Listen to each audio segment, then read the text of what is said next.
Palestinians have been living in a state of limbo since the 1967 war, and even before 1948, the year when Israel was created on the land of historic Palestine, after forcing its indigenous population to leave to neighboring countries and elsewhere throughout the world, which made them become refugees and stateless, dreaming of the right of return.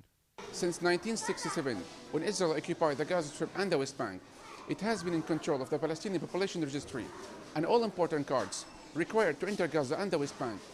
This system was denied to control and monitor the movement of all Palestinians and to curb the Palestinian population by denying their diaspora the right to come home even for a short visit.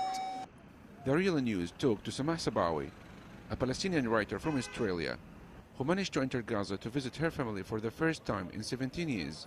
And after 7 hours of waiting at the Rafah crossing, it is virtually impossible for many cases for the majority of Palestinians like Samah, who are actually from Gaza and who were forced to leave after 1967, to actually come back for a visit because they do not carry the Palestinian ID or what is known among Palestinians as Hawiyya.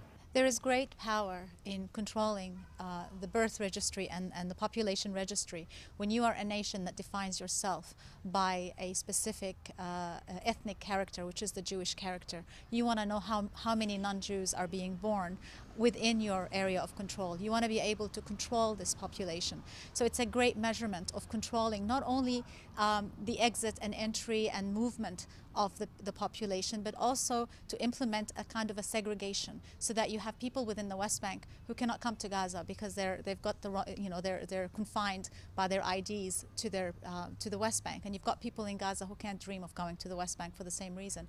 The Rafah crossing is Gaza's only gate that bypasses Israel and controlled by Egypt, but only Palestinians with Israeli approved ID cards can use this crossing.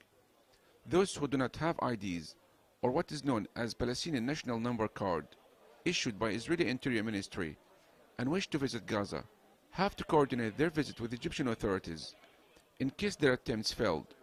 The alternative is to use underground tunnels between Gaza and Egypt.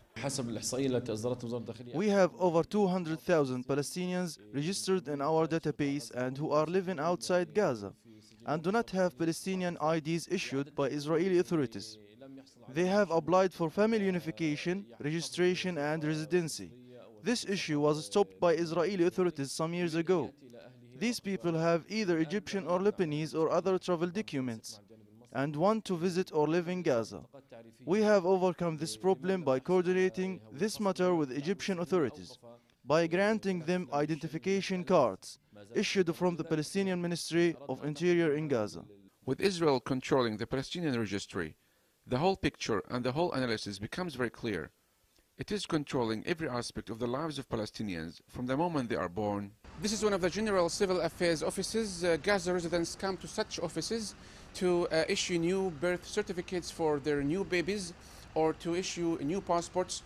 Some have gone far, calling Israel's control of the Palestinian registry and residency as an apartheid system that was designed in order to keep an eye on the population growth of the Palestinian people and sever the Palestinian population either in the Gaza Strip or the West Bank from the diaspora. This is not a violation against our own sovereignty. This is a violation against international law, against international humanitarian law, against any law in any country, anywhere, anytime, any place. But Israel is in total control of this registry simply because Israel wants to be in control of everything in Palestine, so that Israel is practicing an ethnic cleansing policy.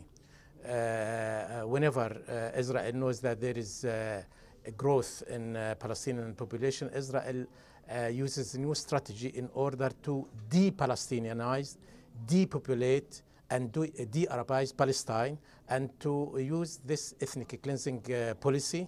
And Israel has been doing that ever since 1967. Meanwhile, Human Rights Watch said in its report that the way Israel's military has exercised its control over the Palestinian population registry, the list of Palestinians, whom it considers to be lawful residents of the West Bank and Gaza territories, has separated families, caused people to lose jobs and educational opportunities, barred people from entering the Palestinian territories, and it trapped others inside them. It is absolutely the responsibility of the Palestinians to resist this kind of control and this kind of apartheid. When you're controlling the birth registry of the Palestinian and you're issuing ID cards to the Palestinians, you're also issuing status within your society. So those who are of Jewish ethnicity and who are Israeli citizens, they get preferential treatment above all else. And those who are stateless, and don't forget that since 1967, Palestinians who have lived under Israeli occupation have remained stateless and without citizenship. These are basic human rights. And we're talking about 45 years of living under the control of the one state, which is Israel, and being denied those rights. And instead of being given citizenship or basic human rights even, they're given this number which defines or rather limits what they are allowed to do throughout their lives. While Israeli policies on the Palestinian residency denied thousands of Palestinians the ability to live in and travel to and from the West Bank and Gaza, the system of ID cards is used as a weapon to further cement the implementation of the fragmentation of the Palestinian population, as it confines the Palestinians to their geographic Israeli-controlled Bantustans. Yusuf Al-Halo for The Real News, Gaza.